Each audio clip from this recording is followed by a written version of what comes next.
Ashley from Ash Cash Budget here, bringing you a quick video about a question I get asked a lot because I reference it in some of my videos. I've had a few of you guys ask me about my January fund, and I quickly explain it, but I thought I would make an actual video for it explaining exactly what it is. So it is one of my sinking funds, and one day I hope to make a video about all of my sinking funds. But it is one of my sinking funds. It's in my regular savings account with my regular bank, so it's easily accessible, much like my emergency fund is. All of my other sinking funds are in my Capital One 360, which I have a link listed down below where you can get $25 for signing up as well. And I love using Capital One 360 because I can keep all of my different sinking funds separate. But as I said, I do keep the January fund and my emergency fund in my regular bank account because I want those to be easily accessible. The emergency fund, of course, so it's quick if I need it for emergencies, of course. And then my January fund because that is to help with any expenses when I have a low income month. So I've talked about my job before in one of my Q&A videos, and I'll try to link that above here. Hopefully I can make another video soon just talking about just my job, because that's about halfway through the video, 11 minutes in or so, that I finally talk about my job. So my job is a regular income. I don't always get the same amount. It depends on how many shows or events we have. So my job all depends on that. My income all depends on that. Sometimes we could have no shows one week or one show in a week. Sometimes I could be working, I think I've worked like 18 days straight or something before. So sometimes there's a lot of opportunities and a lot of extra income coming in, but I can't necessarily always dictate that myself. Sometimes I can try to get some extra hours in if I can help out at our shop or anything like that, but besides that, there's not much I can do if I'm a little low on income, except for try to figure out other ways like selling things or maybe, you know, doing some like side stuff to make up for that. But because of my hours, and I can't always necessarily, I can't get a second job because they schedule you certain hours, and then if an event comes up, since it's my main job, that comes first. So if an event comes up and I'm scheduled for a shift at my second job, it's just not going to work out because of the nature of my career, and it's what I want to do, so I want to stick with that. So my January fund is to help out low income months. Some months I'm fine. I can put a lot of extra towards my debt snowball or towards my other sinking funds.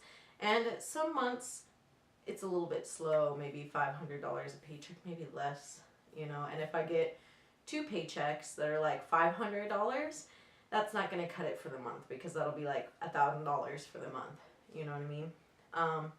Now it's called the January fund because January is notoriously the lowest income month, the lowest shows month, at least in this area. It's just kind of a really slow time for us. You know, that beginning of the year, you know, all of the holidays have passed, so that kind of stuff is done, and there's not a lot of events until the spring when it starts to get warmer, and sometimes you get some outside stuff, and just people want to be out and doing things more, I suppose. So I call it my January fund.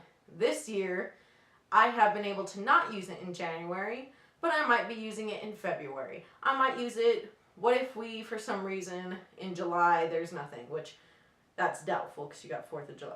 Anyways, July, August, what if there's something, what if I don't have anything in those months? So I can use it there. It's not that I'm only using it in January. I've just called it that because I've been hit really hard by January before and had to kind of scramble or use credit cards to get through in the past before I started this program. So I did do my January fund, which is, I think it's $1,406 or something like that I have saved up so far. And I'm not currently contributing any money to that. But if I use any in February, then later in the year I will put money back into it. I think 1,400 is a pretty good spot to be at, and I'll explain to you why. So I basically want to have enough that I can pay for bills if I don't have enough coming in. And I have to be okay with that too if I haven't made enough money throughout the month to go ahead and use that, because that is exactly what I set that money aside for. So let me just run over some of my basic expenses. Now, when I'm in that situation, and I cut back a lot this January because I was anticipating less, but I ended up with some more hours than I expected. So I did pretty well. And I also cashed out a couple things which helped me with my debt snowball tremendously if you've been watching my January videos. But I cut back on a lot of stuff, and I added some of that stuff back in for my second paycheck. You'll see those videos soon. But say, for example, in February, this is the lowest that I can go down to. Currently, our household bills between me and my boyfriend, the ones that we split, the rent, electricity, city bill, and the internet / cable, comes out to about $630 each. So $630 just for those living expenses. Then I have my phone for $100, roundabout there. And then my insurance is at $255. It's $150 for my health insurance and $100 for, actually calculated $105, I think, for my insurance. My car insurance, it's actually gone down to $100, so it'd be $250 for my insurances. My cash envelopes, the minimum amount that I can contribute to that is $310 a month. That's $155 per paycheck, which would be $120 for gas, which is only $60 per paycheck instead of a regular $90, because if I'm not making enough to make bills, I'm probably not driving around as much to get to work. So I can kind of cut back from $90 to $60 per paycheck there.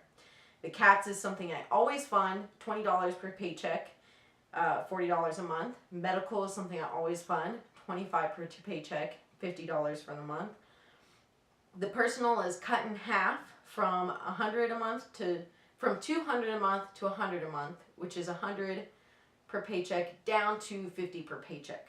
So in total, it's $310 for the month. I'm taking out the groceries and the household because of the church money that me and my boyfriend make. All goes to grocery and household, so it's still covered. Clothing I take away, which is only $10 per paycheck, so I take that out. My pocket money for walking around, maybe going to eat at work, taken out. Hair money is taken out, and then, like I said, the other half of the personal. So I cut that down drastically. Now, what I've started this year is concentrating on sinking funds. So I do have sinking funds of $155 minimum per month, plus $10 more starting in March. That'll be my car at $50, medical at $50, gifts is $30, shows $25, and if I absolutely had to, I could cut the shows out, $25 per month. And then the registration, like I said, will be $10. I might be adding another one in there for my phone, but that'll be coming. I'll be dropping my phone bill and putting that extra money into a sinking fund. So that's $165, we'll say. And then my debt minimums currently is $100 for Capital One, $85 for Discover, and $130 for my federal loan, which means $315 minimum payments for my debts. It used to be like $550 or $600, so it's gone down a lot. So if you take that all into consideration, my basic living bills, which is my house, phone, insurances, and cash envelopes, is $1,295.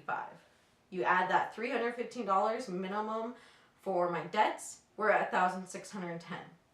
And then adding the sinking funds in there is $165, which brings my minimum expenses for a month to $1,775.